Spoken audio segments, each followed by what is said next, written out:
You want to attract a good salesperson? Money talks. Then I hear, what if an operations guy sees, how much the salespeople make? Tell him to f***ing apply. He's welcome to. There's a lot of crazy shit that happens in sales. You go out, you buy drinks, you take him golfing. It's that easy? No.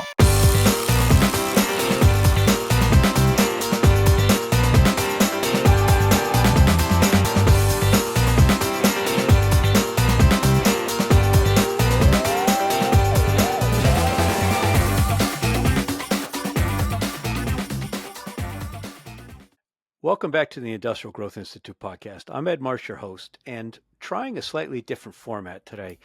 Instead of the long, carefully prepared interviews with industry experts, we're going to have a free-flowing conversation today. We is me and Derek Baer.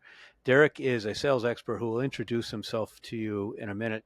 But the point of this is really kind of a speed round of sorts. We're going to pick 5 different topics. We're going to talk about each one for 5 or 7 or maybe 10 minutes and just try to give quick impressions, first reactions, and very authentic answers to questions that I think rattle around in the heads of many people. So we'll jump right into the conversation. But first, Derek, thank you for joining me. And please just quickly introduce yourself to everyone who doesn't know you already. Ed, thank you very much for having me on the show. My name is Derek Baer, as Ed said, and I am the Vice President of Corporate Training for Curlin & Associates. What we do is specialize in all things sales related, from sales hiring, sales recruiting, sales scripting, sales methodology, sales process, you name it. If you need help, if you think there's an issue, if you think there's a problem, we're one of the people that you would call to help determine whether that's the case. So thank you very much for having me. And I'm really looking forward to the dialogue that we're going to put out today. All right. So let's just jump into topics. And I'm going to pick one that I think you and I are going to probably disagree on. So right out of the gate, should companies track quotes issued? Is that a metric that is worthwhile in your dashboard to know whether you're on track to hit your targets? What do you say? I think that they should track quotes issued. What do you think? I think not, because I think the tracking quotes issued leads to a good Hart's law kind of a thing, essentially where the KPI ends up dictating the behavior. And what I see routinely is that salespeople, I mean, if we talk about baseline selling, which is the methodology and process that I think you primarily work on, we can visualize somebody on first base hearing about some pain, right? A sales rep is talking to a suspect. They hear about some pain. The process then tells them they need to do specific things on the baseline to second base and specific things on the baseline to third base. And only once they've rounded third base would it be appropriate to consider a presentation or a proposal and all that kind of stuff. The problem is that many salespeople have been conditioned, and many buyers have been conditioned to believe that, a next step after that initial meeting where there's some pain discovered, the next step is to do a quote.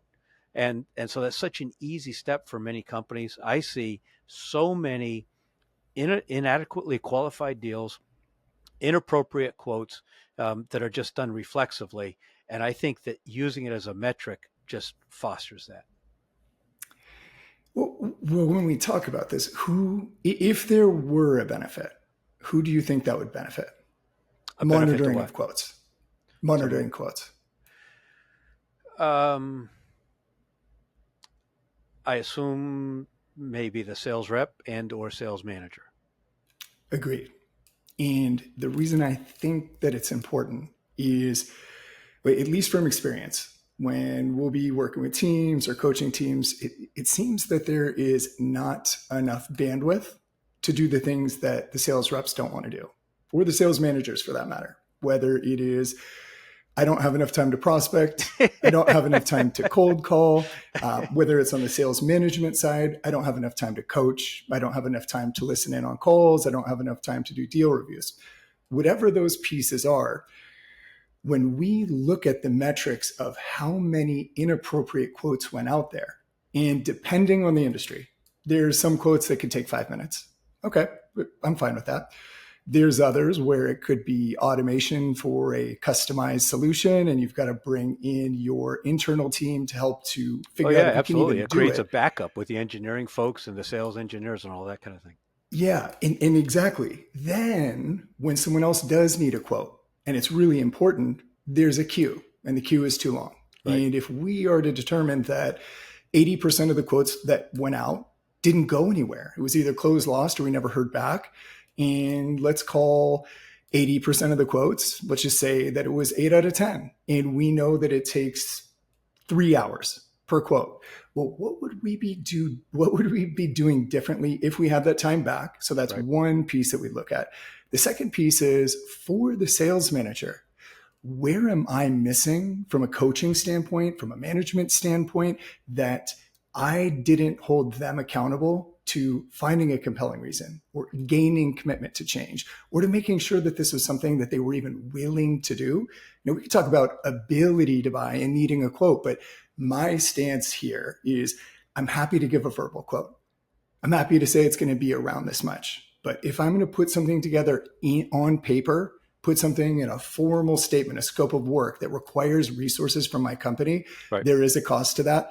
And I think I don't know what the number would be off the top of my head, but to minimize the amount of quotes that went out and came back as nothing, I do think that's an important piece. And I think it's really important for the salesperson to recognize, and even How more about charging the rep? important for the manager. What? How about charging the rep? How about if you charge the rep, I love that. if this has to be produced by the engineers in the back end and stuff, and you say, look, if you win the deal, I'll rebate this, but it's going to cost you $250 to get the quote. I wonder if that would focus attention and improve qualification. I love that idea.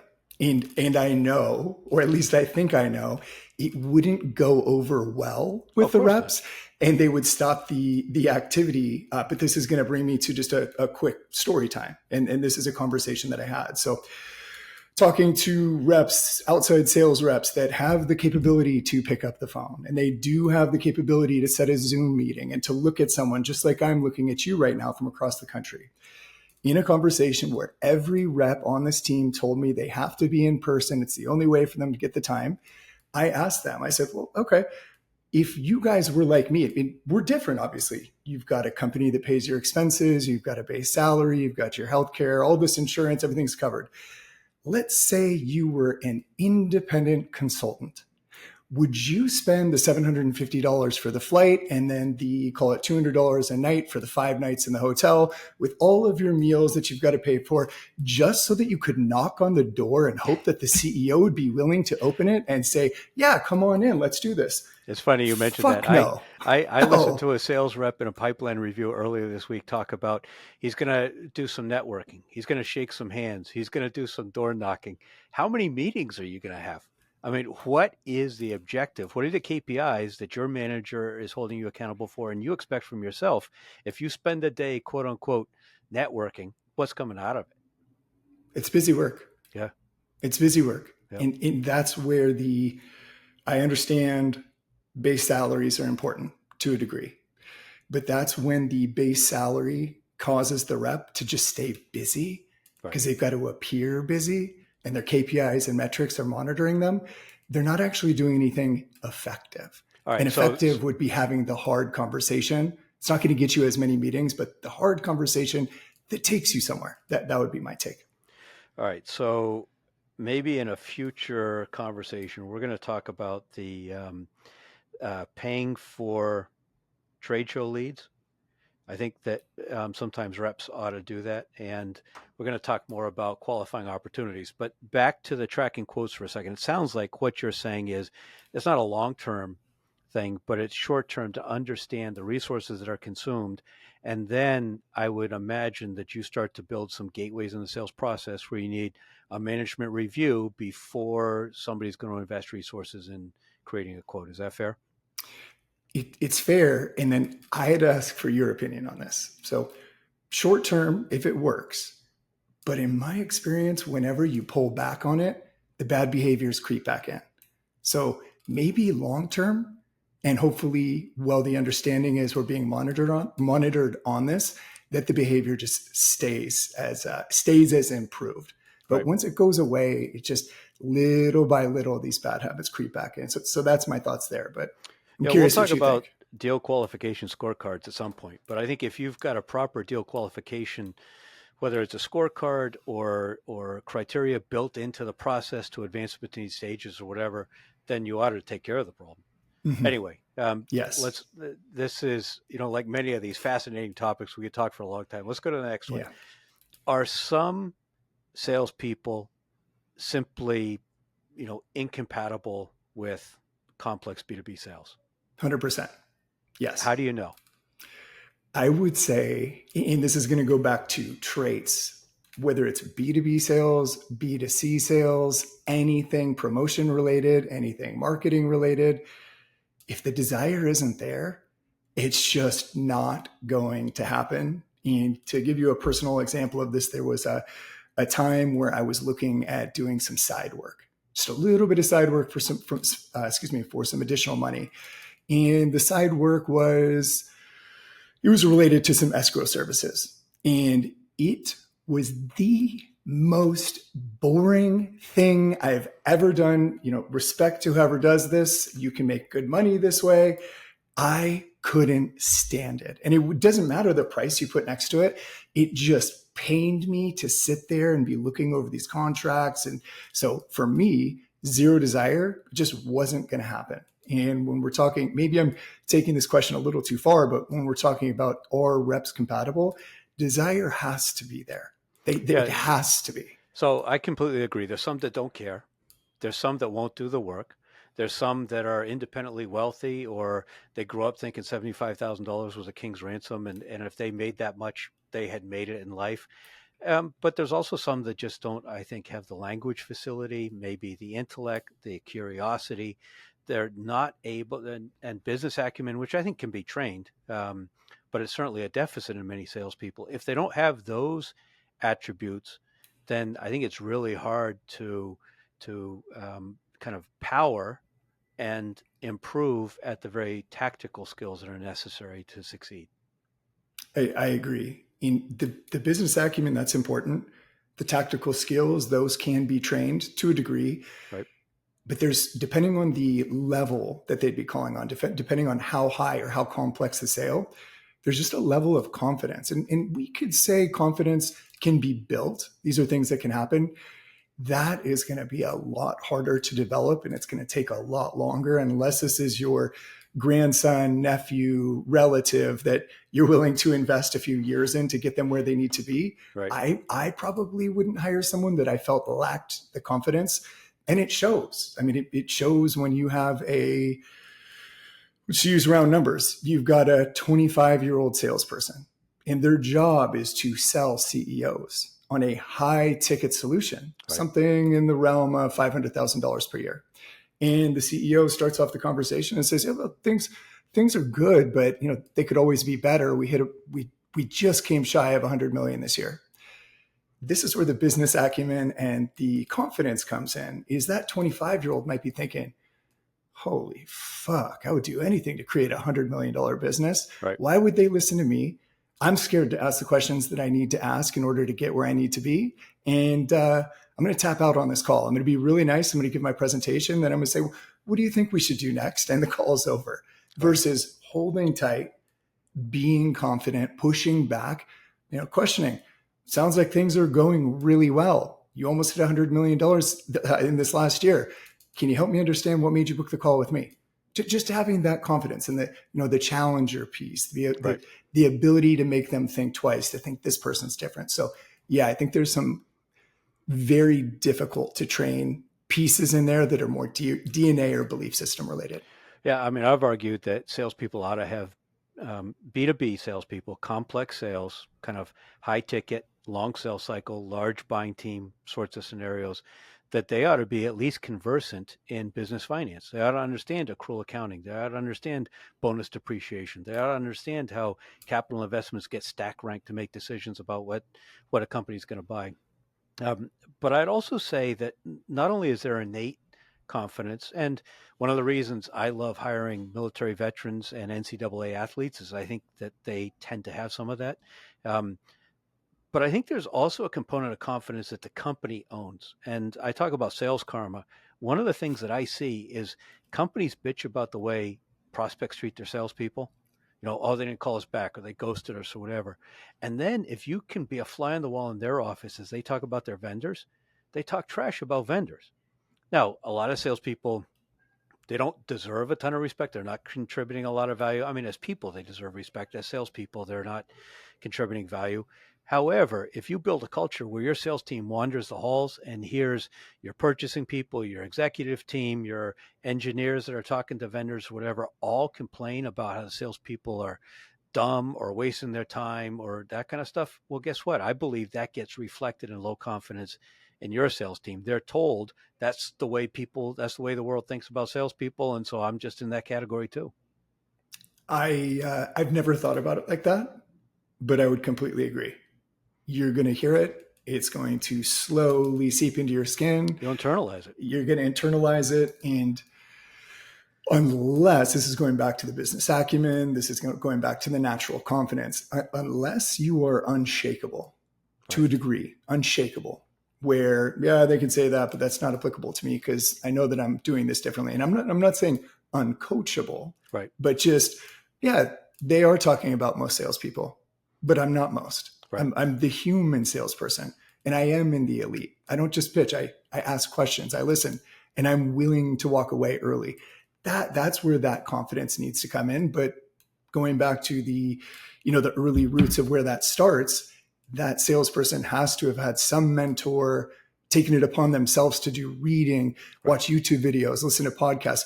If you don't know that's a possibility, it's very hard for you to come up with that on your own. And yeah, you'll just be jaded by the shit talking that you hear everywhere else.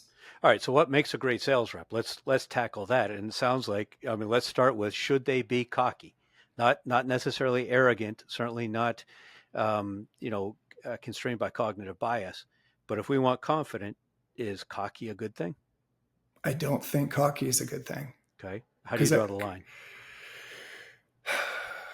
Cocky is where it tips. That's right where it tips. The beginning of cocky is where someone is so good that they, or at least believes they're so good that they are unwilling to be coached. Okay. Yeah, I can get this done. Watch this. I don't need to try that. Just give me another try. So taking it a degree back, I think there's a level of healthy confidence. And I also think there's a level of, and you may disagree with this, but imposter syndrome that's important. And I'll use myself as an example. I remember my first sales role that was inside sales over the phone, making 80 to 100 calls per day. I went in thinking that I would be good at sales, thinking I would. I went in thinking I'm charismatic and I'm pretty social, but that's all I really knew. My peers thought, oh, Derek's going to kill it. Like, oh, he's going to be so good at sales. He's got the gift of gab. When we're in trouble and the police come, he's the one talking to the cops from a young age. Right. Now, where I think that tips into cocky was if I believed them, if I listened to what they said, and I just thought, I'm going to go in here and just absolutely kill this role. Right. That's where it probably would have hurt me. I went in afraid to a degree, not afraid like, oh, I can't do this, but I really cared from an intrinsic motivation standpoint. I wanted to be successful, to prove to my friends that thought that I was going to be able to do it, that I could. And the shame of me saying, yeah, I was there for 4 or 6 weeks, it just didn't work out. That was a non-negotiable. That could not happen. I knew I needed to make it at least 6 months. I needed to be in the top tier of however many closers there were for a few times. And then at that point, if I didn't enjoy selling, I would have left. But all right, so confident but not cocky. Confident but not cocky. How about industry knowledge? Every company I talk to says that a great sales rep has to come knowing everything about their industry. Agree or disagree? Disagree. There's a time I would have agreed, but I disagree. And the argument is often that theirs is so unique and so specialized, and their buyers expect to have deeply technical questions, and the sales rep won't have credibility if they can't answer those questions. Does that shift you at all? That just shows me that they have a shitty onboarding. All right. So I agree in principle. I disagree in the reason. I believe that industry knowledge is a double-edged sword. You have most companies with this kind of a complex, big ticket, large buying team, technical sale, have engineering resources or technical resources that can be brought to bear when they need to. And I absolutely believe that there are technical buyers on the buyer side whose job is to make sure they dot the I's and cross the T's and make sure that this is not going to embarrass them because of, remember when the Mars lander crashed 15 years ago because one Mm-hmm. team was using metric and one was using imperial. I mean, Mm-hmm. that's what the engineers are there to do, to make sure they're not overlooking something like that. At the same time, no engineer ever strokes the check to make a capital investment. Those decisions are made at a business level. And if somebody is hired for technical knowledge and they need to, their kind of project is something that gets decided by the CEO, the owner, the board of directors, which increasingly I see happening, they need to be able to have the business conversation. The technical stuff is more like to eliminate it. The business stuff is to get it approved. And I believe the industry knowledge gets in the way because they default to having the comfortable conversations. I would agree. I would agree fully with that. So taking a step back to the onboarding or preparing your salesperson to be ready for whatever, Mm-hmm. do you believe in the 80-20 principle or Pareto's law? So conceptually, I do. I don't know where you're applying it in onboarding.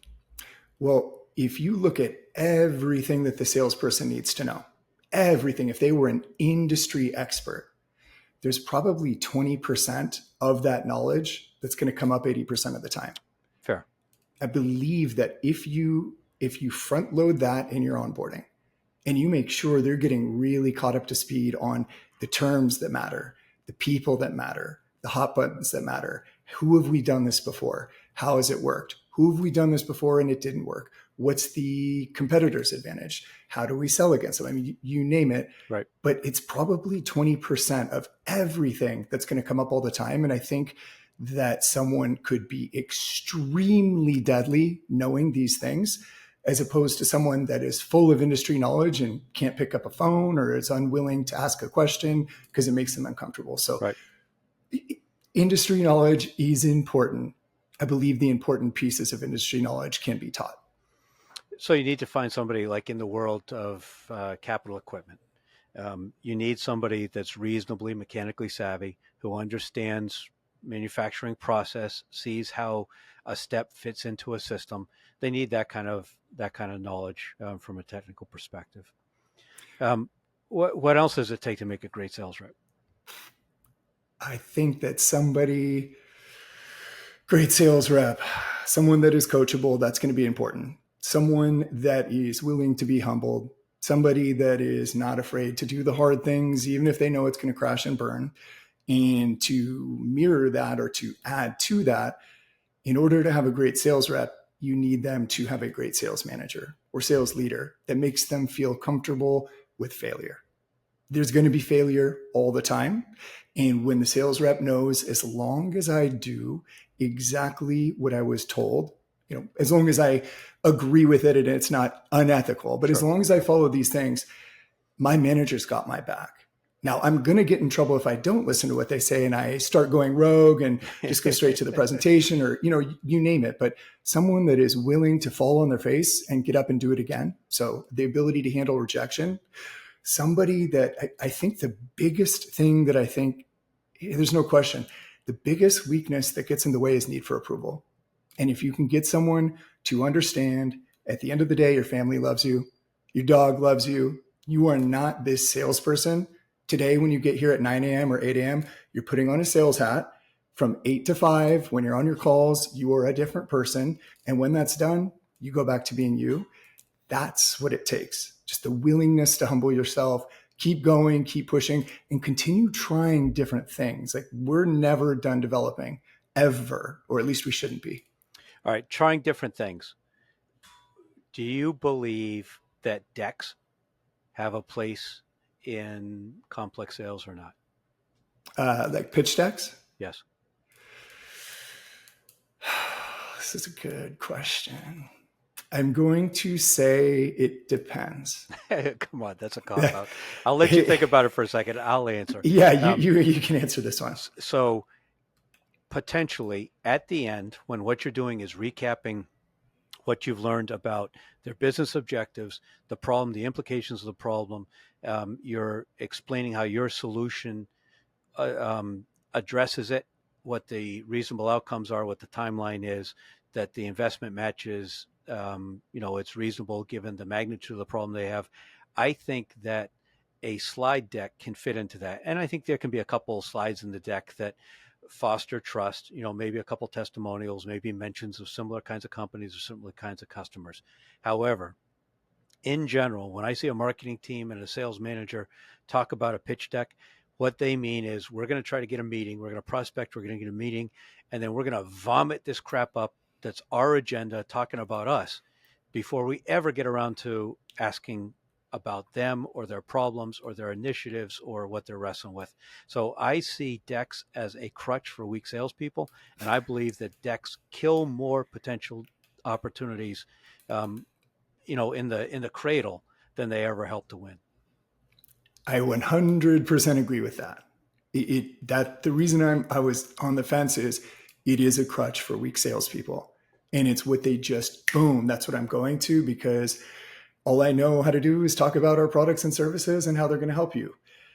And you can help me with this. So from personal experience, now I think a deck that is created for the right reasons and presented at the right time and to the compelling reason for change, and that addresses the summary of everything that was discussed, really showing you paid attention, right? That extra effort, nothing wrong with that. Like that can absolutely help you close the deal. In my experience, I would say the last 5 years, the more information that I was requested to present, the likelihood of me closing the deal significantly went down. Yeah, the less information I had to present, no decks, nothing else, just getting them emotionally to like, yep, we got to make this change. Those are the deals that move the fastest and were the best clients. So that's why I'm kind of in between there. And those are conversations. Maybe there's something that gets sketched on the whiteboard. Maybe there's some notes. Maybe there's a quick recap email. All right, let me just make sure I'm hearing you say, this is the problem. This is why you got to fix it. This is what happens if you don't. You need it done by this. Here's the alternatives you considered. Here's why we've agreed it makes sense to do it our way. Then, I mean, there is no need for a deck. And in that situation, I'll never forget, as a very young salesperson, hearing Dave Curlin tell me that a quote is a written confirmation of a verbal agreement to do business. And if you think of that final step, the written confirmation for somebody to sign or whatever, that really is confirming everything you've discussed, then you realize that it is that discussion. It's the discussion that builds trust. It's the discussion that builds credibility. There's nothing on a slide that if you're talking to that CEO of the $100 million company that you mentioned, that's going to get them to decide to do something. All that's on that slide is going to do is, wait a minute, can't this person think for themselves? Or that's not relevant to me? Or, this is not what I thought I was going to be listening to. I don't have time for this. Only bad things come out of those pitch decks. Agreed fully. All right. How about accelerators? When we talk about comp plans, are accelerators a good thing? Yes. All right, but companies freak out when they see how much they're paying somebody. They freak out when they see how much they're paying somebody, but if the accelerator is done correctly, it should be to incentivize that sales rep taking it further or changing a behavior. And when you and I are talking about accelerators, I'm talking about the reason to, there's two ways that this can happen in my mind is I'm at 125% of quota, and I'm feeling pretty good. I could sit back for the next quarter. And sandbag some stuff, so I know I'm going to head start on next year. Perfect. And sandbag things. Or I could try to pull those into this quarter. I'm going to have to work harder in the next quarter. But because I've been incentivized and I can get these, when you're saying accelerators, we used to call them kickers, but put a kicker on it. Yes, I am going to absolutely try to push to blow these goals out of the water. So in other words, a typical accelerator might be, here's your annual number. If you hit your annual number before the end of Q3, everything in Q4 you make an extra 10% on, or you get an extra 50 grand plus an extra 5%, or whatever whatever works from a math perspective, depending on what you're selling. Yeah, something along those lines. Yeah. And if you can hit it by mid-year, then you're really doing well. then Now, you're really the other doing thing wrong. that companies worry about is, well, you have a windfall deal. Just because it fell into somebody's lap, it's their next door neighbor who just got promoted as CEO of whatever, and they have this deal. Why should we pay them all that money? They didn't do anything different for this deal than they would for others. As far as if it was an accelerator, Yes. well, then I guess why should they pay them at all? Because they didn't have to do anything anyway, and it fell into their lap. So you could look at it from both ways. And for the other people in the company who don't have to deal with the crap the salespeople have to deal with, they're not worried of the pressure of making their number. They're not worried about getting put on a PIP. They're not up at 4 in the morning to catch the 6 o'clock flight because they got to be somewhere. They look at the salespeople and see the money they make without understanding the deals they work on that go nowhere, those that they have been assured are going to close that never do. How do you how do you explain sales comp plans to other people in the company? This one I have no answer for. I can tell you what I've told HR. I can tell you what I've told CEOs. I can tell you what I've told people that were concerned about it. I encourage my clients, if they want to find a good rep, to not shy away from putting the on target earnings into the job posting. You want to attract a good salesperson, money talks. Right. That's not everyone's main motivation, but it's sure as shit going to get you more applicants if they can see what's possible if they do the job well. Right. Then I hear, well, but what if an operations guy sees, how much the salespeople make? Tell him to fucking apply. He's welcome to. Operations, there's a lot of hard shit that goes on there that I wouldn't want to deal with, but there's a lot of crazy shit that happens in sales that, we think about it, oh, you go out, you buy drinks, you take them golfing, it's that easy. No. Let's talk about it from a psychological perspective. Let's talk about it from being the closest thing to real magic that we can come up with. I'm going to talk to a stranger who doesn't want to talk to anybody. And I'm going to have to quickly get them to recognize that they have a problem that they weren't aware of. And not only am I a stranger who poked or prodded at them a little bit to make them feel slightly uncomfortable, then I'm going to have to take it deeper to get them to an emotional space where they think, man, if I do make this change, this could really help me, or this might take me to XYZ, you name it. And then after that, I've got to try to convince the other decision makers that are involved with this, or a board of directors, that this stranger that no one knows and no one's talked to before is capable of taking your $300,000 to $500,000 and spinning it into something much bigger. Right. That takes magic. So I welcome anybody to apply. And if you're good at it, even better. We'd love to have you. That's where my stance is there. I actually helped a client. I help companies with certain kinds of recruiting situations, and helped a client create a job posting for a very challenging capital equipment sales job, probably about a month and a half ago. And it got posted, and 24 hours later, there was a major scandal in the company about our salespeople are making that much money because we put OTE in there, and the initial reaction was to take it down, which I protested, but the client stipulated it had to be taken down. But then I think they did satisfactorily address it because it's back up and they're getting some interesting candidates. Good. All right. How about having an underperformer on the team? And so we could have different kinds. We could have the jerk who isn't producing and is cancerous.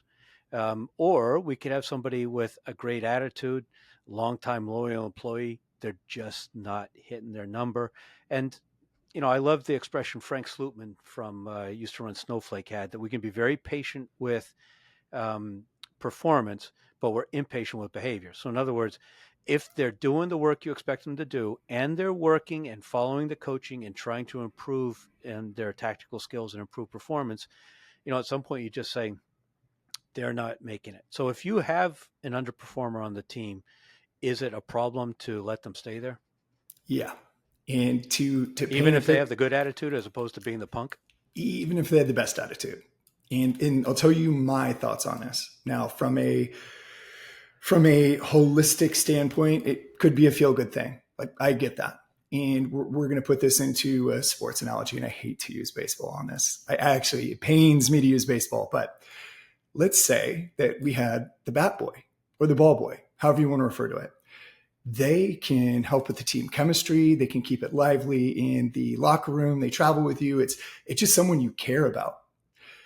But if I'm paid on performance and the ball boy or the bat boy is also taking at bats and costing us games, Right. I'm fucking pissed. Whether I'm the coach, whether I'm the hitting coach, whether I'm a player.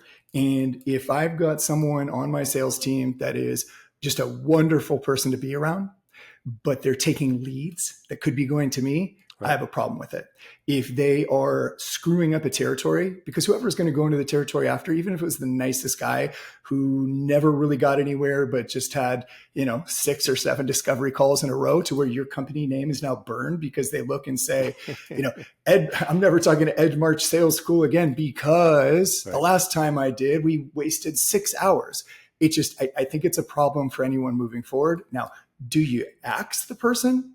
No, find a role for them that works. But it takes away, it deters from the existing sales team, and it also spreads the message of if you don't perform, but you're just a nice guy, nice gal, you're family. And I don't want that. I want the bottom 20% to always be, I'm not a lead by fear type person, but I am a lead by accountability. Right. And if you're in the bottom 20%, you're getting cut.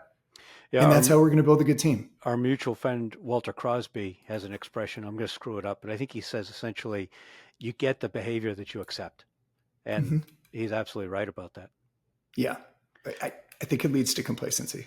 It also, I would say the inverse. They say that you're the what is it, like the product of the 5 people you spend the most time with. And if you're hanging out with high performers, then you will level up your game. If you hang out with mediocre or low performers, then it's going to drag you down, I believe, no matter how superb you are individually. Yeah, I would agree with that. And how about the punk? How long do you let the punk hang out? Do you put them on a pip, or if 10 they're a days. punk, are they just gone? 10 days. And I'm just throwing out 10 days because if they're a punk, I'm imagining that they're a punk every day, and it only takes so much back talk or so much, I got this, or you don't know what you're talking about. I'm pretty quick to let things like that go. There's other degrees in my life where I may hang on to something a little too long to try to make it work. But underperformers, if you tell someone something 2-3 times and they're just not making the change, it's not going to happen. I'll give you a really, really, really good example. It happened today. It's happened to me today. I have been working with the sales team for the last, few years. And there's someone on the sales team who I have reminded the same thing over and over and over again, to the degree that, like Bart Simpson had to write on the wall, "I will not talk in class," 500 times. I have a picture. I shit you not, I'll send it to you. I had to have them write down, "I will not talk about price unless it's in context to the problem," because they just kept presenting. Now, fast forward to today, I had a sales call with someone's selling me, and I love watching salespeople work. 2 days ago was the first call. At the end of the call, the salesperson said, "Is there anything that you would instruct me on or change, like knowing what I do for a living?" Right. I gave him one pointer. We had a second call, and I told him, I said, "Well, this is the second call. It's with a different level of decision maker. You're in my conversation," because I'm kind of trying to coach him as I'm doing this, but Your and my conversations are relevant to his vantage point. So just start the call over, run it with him. And it was like, any coach's dream. Right when it came time to ask the question that he didn't ask me, he nailed it. Right on point. Asked the hard question, and it led to the next person. We both agreed at the end of it. We're like, yeah, we're going to do this. Now, it was not because of that coaching point I made, but that just shows the right person that really cares about getting better. It shouldn't take, it's like in a sport where maybe you're a little off balance, or maybe your positioning is off, like a golf swing. Sure, you might need some more correction on getting that angle or getting that swing, like right there. But the idea to remember to do it, that shouldn't take 10 times. So long-winded answer again, but I just experienced this today. And yeah, if you tell someone something more than 3 times, they're probably not going to change. And how about if a prospect calls up and complains about a sales rep? That depends on what the complaint is. Okay. I would really want to field that. It was did the sales rep, let me take a step back again. As a salesperson, we should be a magician with the craft of lowering resistance. If the prospect is pissed off, something. This is definitely a coaching opportunity in some way, but it doesn't always mean the rep was wrong. It could just be a dickhead prospect, but I would at least want to understand where it happened, because for them to pick up the phone and make the call, something was delivered at the wrong time. Something was asked out of context, and it's room for improvement. And I love So room for improvement. so I was at sales rep one time. I remember I'd worked with this guy, and he was talking about buying a machine, and I think I came in on the red eye the night before, and he wanted another meeting. So I was tired, I was cranky. I've got a low need for approval anyway, and he talked about some, completely new iteration. I can't remember his name. Steve, call him Steve. I said, Steve, I got to tell you, I don't think you're serious about buying this. If you change your mind, you know how to get in touch with me. And he called my boss, actually called my boss's boss, and said, he's a jerk. I was getting ready to order this machine. I don't know if I want to work with him anymore. I'm not sure I'm going to buy from you. And I was very fortunate that there was a strong culture of sales training and sales courage in the company. And so, there was a little bit of discussion about how could you have asked it differently? How might you say it differently? How could you soften it? But I think there was actually um, respect for the fact that I had essentially called him on it, that we had played games long enough and it was time. If you want to buy, fine. If you don't, that's okay. But we're done jaw jacking about it. Well, now I'm curious. So, in hindsight, knowing what you know now, and looking back on, like, hearing that from you, and I can't see the recording, I can't see the tone that it was set This in, is long but before there was recordings. well, but yeah, I don't think you did anything wrong. Like I actually don't, and maybe the tone, but it also, when something like that happens, the person probably wasn't going to buy, and because you nailed them with it, it pissed him off because it was true. In the end, he Like, bought. Maybe it was just to spite me. Who out of knows? spite, to prove, yeah, to prove a point. Yeah. So anyway, all right. Well, so we've been through, I think, 5 or 6 points. Should companies track quotes? Are there some salespeople that simply can't be trained to thrive in complex sales? What makes a great sales rep? We took a detour into industry knowledge. We talked about accelerators and a little bit around comp plans, and we talked about having an underperformer on the team. So I think a pretty good kind of speed round here on some different stuff. And anything you want to wrap up with, Derek?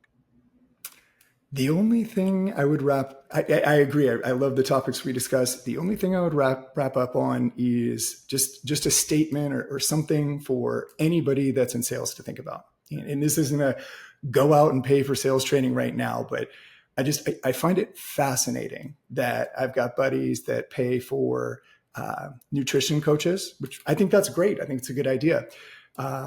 Lifting coaches, golf lessons, Brazilian jiu-jitsu, like, you name it. They spend money on the best gyms.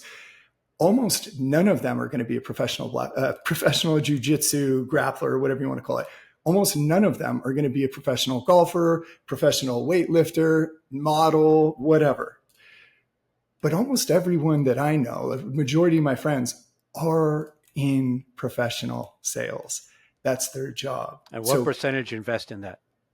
None. That's crazy. That's what perplexes me. So I guess my last just statement there would be, if you look at your job as just a job, and you really enjoy golf, or you really enjoy the way you feel when you work with a nutritional coach, what do you think the majority of your week, which for the better part is 8 hours a day, 5 days a week, what would your life be like if you got really good at selling and you just really looked forward to every day at work? Like how much different would the rest of your life be? So that's something I would say to leave out there. So that's an argument for somebody to spend 10 or 20,000 or however much, but they don't even have to do that. Listen No. to Keena's podcast. Read Baseline Selling. Read Challenge a Sale. Just pick up books, or get Audible. If you're in the car, if you got windshield time, listen on Audible. If you're on an airplane, get them on Kindle. There's so much information out there, and it's not all right. It's not all great, but it's all going to help you understand more about your craft. Completely agree. Cool. Take what you like, piece it together. And it's funny you say that. I'm currently listening to Gap Selling for the 5th time on Audible, and I do it when I do my cardio. And 20 minutes in the morning. what I love doing is I love asking people to read Gap Selling, but I tell them you got to listen to the podcast, because if you think that the way I'm coaching you to be a sales manager or the questions I'm asking you is tough, wait until you listen to the way Keenan addresses these people in front of an audience of people, where he says something like, shut the fuck up and listen to what I'm trying to tell you. I mean, that's what a sales manager needs to do. Yeah. And if you don't have the thick enough skin to deal with that to get yourself better, then, go somewhere else. Yeah, the Anyway. phones are going to be rough if you can't handle that from someone who cares about you. All right. So we'll wrap up here. Derek, great conversation. Thanks for joining me. Hope we can make this a periodic thing and tackle more topics like this. And thank you very much for having me. And everyone listening, this is the Industrial Growth Institute podcast. I'm Ed Marsh, your host. You'll find a wide range of topics in this podcast.